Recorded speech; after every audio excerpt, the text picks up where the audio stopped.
sir, sa mga statement ani labot sa tuang gihimo nga nindot kayo nga tennis court sa probinsya. Number one, I used to play tennis. Number two, during our time, ubay-ubay sa ng mga tennis players sa Davao del Sur, niadto ang Usaramay Tennis Club nato, Digos Tennis Club. Nga nahimong champions, national champion. Mga age group. Kani si Jan Trasi Cagas, kani si Boboy. Where's Boboy? Si Boboy, si Roderick Milana, si Joseph Milana, mga champion na sila. And we used to, ano ba, si Ray, apil ni. Ray Milana, Silana. We used to hold national games here sa tennis. This time, ang among purpose, among revive ng activities, and we intend to organize the Capital Tennis Club. Nga ang mga members, including Digos City Tennis Club, na ay mag-represent sa ila, nga aron makahimot, maka-invite tag mga tournaments diri. Unya, diri sa Kapitolyo mismo, akong encourage ang mga empleyado diri, ang ilang mga anak, nga magtuon og tennis. That's why we intend to hire tennis trainers. Pila ka court ni sir sa ato? We have 3 courts here, 2 ka clay courts o 1 ka hard court, siminto. Kanang clay courts, importante ka na sa mga dili pa batanon kayo. O ang nakamalipay niya, there is a plan on the part of the city to Mayor Joseph Cagas nga iyang atupan ang usa na roofing ang usa ka courts diri sa atong Capital Tennis Courts. So, i-federate ni tanan mga tennis clubs sa probinsya. Well, ilan na nang they know what to do. Kay mga mature mga tawanan ni. Importante mag-organize sila so that they can make plans on what to do in the future. Sir, ito sa target frame na pumakuman na mga tennis court? Ato na lang, himuon na to 1 month na lang. 1 month from now.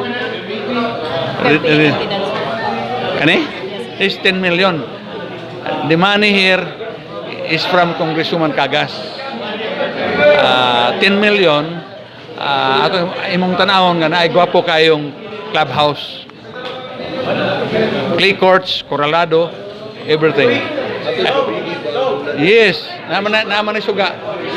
Ay suga. May canteen po, no? Well, kanang canteen that will be operated sa private. Di man kita pwede kita operate. Open ba siya tanan sir? Open, but it will be operated by the tennis club nga para like Capital Tennis Club. Kaya dunay mga tao nga responsable. Kaya i-open lang nimo tanan nga walay responsable. Binuanga na ana man na. Clay courts ko ni. Clay.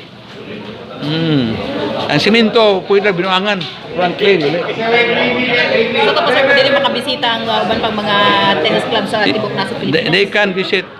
Remember, doon na tayo dormitoryo there. Kita niyo building, humana? That will be the dormitory of athletes will come here to play tennis.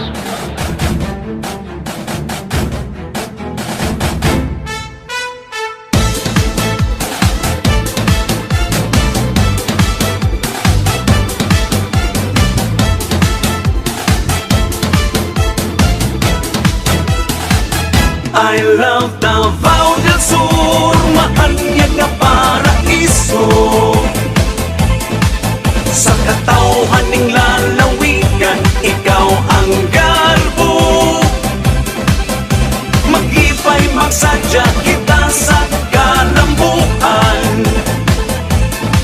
Sa ulugon ang bulawanong katuigan. I love Davao del Sur.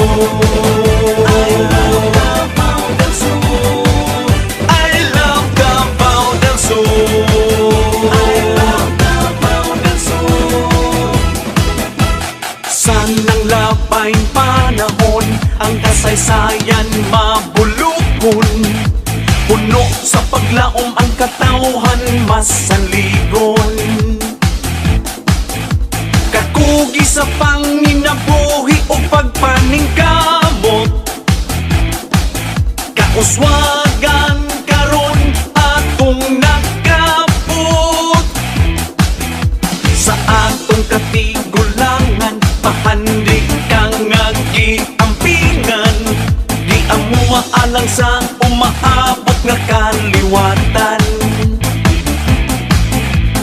Keep